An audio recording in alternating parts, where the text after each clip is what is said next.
This is a story time about the time I dated the school shooter. This might be a long story, so please bear with me. Before you form any opinions on anyone in the story, please wait all the way until the end. Trust me, you're gonna want to listen to this story time. There was this boy who went to my school and he was really shy and he got bullied a lot. He got bullied a lot because he was a lot more feminine than other guys. And I'm just the type of person to give people the benefit of the doubt, so I went ahead and started talking to him more to see the type of person that he actually was. He didn't sit with anybody during lunch, so one day I went up to him and I sat down right next to him and I started talking to him. Immediately, I loved this boy, everything about him. He was extremely sweet and considerate and understanding, and I knew that if other people took the time to get to know him, they would like him too. So we exchanged numbers and we started to FaceTime a lot. As we started to FaceTime more, I started to notice things that were a little off about him. Every single conversation that we had, he would always have to bring up about how much he hated this one boy in his tech class and how he would shoot up the school just to get rid of him. So let me backtrack a little bit from part one. We exchanged numbers, we started to make plans to hang out outside of school, and we just started talking more outside of school, and eventually we started dating. He never really talked about this guy in his tech class until we started dating. Keep that in mind. For some reason, that guy in his tech class really bothered him. Like I said, he started talking about how he would shoot up the school just to get rid of this guy. At first, I thought it was just a joke and he was just saying that,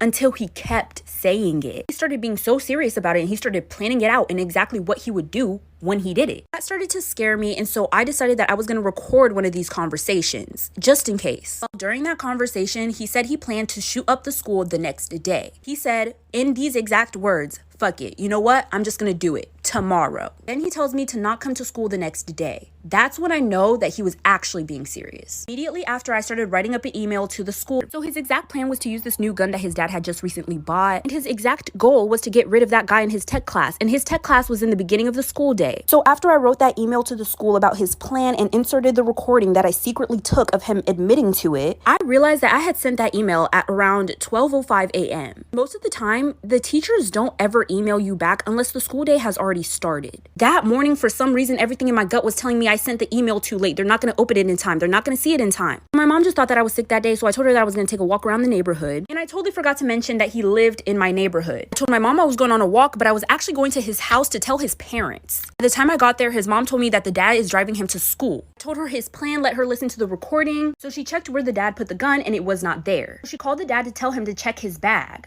The dad said he had already dropped him off at school and he was halfway home. His tech class was first period, so let me do a little recap. So like I said, I ran to his house that morning to try to tell his parents his plan about shooting up the school, and I showed them the recording for proof. I was only able to tell the mom his plan because the dad had already taken him to school. She checked where this new gun he was planning on using was supposed to be and it wasn't there. Then when she called the dad to tell him to check their son's bag, the dad said, one, the gun should still be there because he hadn't touched it since he put it away, and two, he had already dropped him off at school and he was halfway home. I didn't even tell my mama where I was going. I hopped in the car with my boyfriend's mom and we zoomed. The dad had taken a U-turn and he was speeding towards the school too. At this point, first period was about to start in 5 minutes. It was us against time. We were passing cars, running red lights. When we got to the school, the mom barely parked the car. The dad was already in there, I'm pretty sure. But as we were running inside, the dad was coming out with my boyfriend. This is what happened after, like, for part 5. Like I said, my boyfriend's parents and I sped to the school and got there in time to stop him from carrying out his plan of shooting the school. I'm guessing the dad told them that there was like an emergency dentist appointment or something. Once they got in the car, the dad made my boyfriend open his bag, and there was the gun. Child, the way my heart...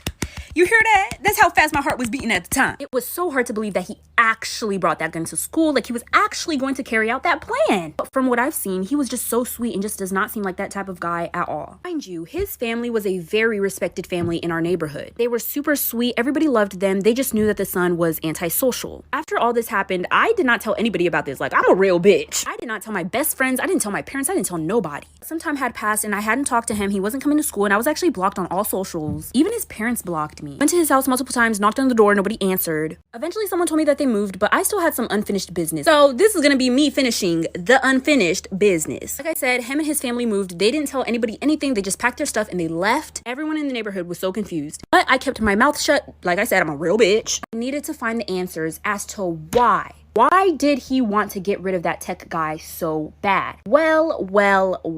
So I went to tech first period just to see who was all in the classroom. I didn't actually go in the classroom. I was just standing outside the classroom. Based on where my ex was saying that he sat in the room, I figured out who the tech guy was. As soon as the bell rang for first period to be over, I ran to that tech class. I stopped that guy that my boyfriend was talking about. I told him everything. And that is when he admitted to me that one day They were hanging out, mind you, this boy is a senior, my ex was a sophomore. They hooked up, but my ex was ashamed of what he did, so he threatened to say that he was taken advantage of. That boy said, well, I'm gonna tell people the truth then if you're gonna do that. So basically, my ex was embarrassed of his sexuality. Guessing after we started dating, he started to get super ashamed of what he did. And that's why he decided to shoot up the school.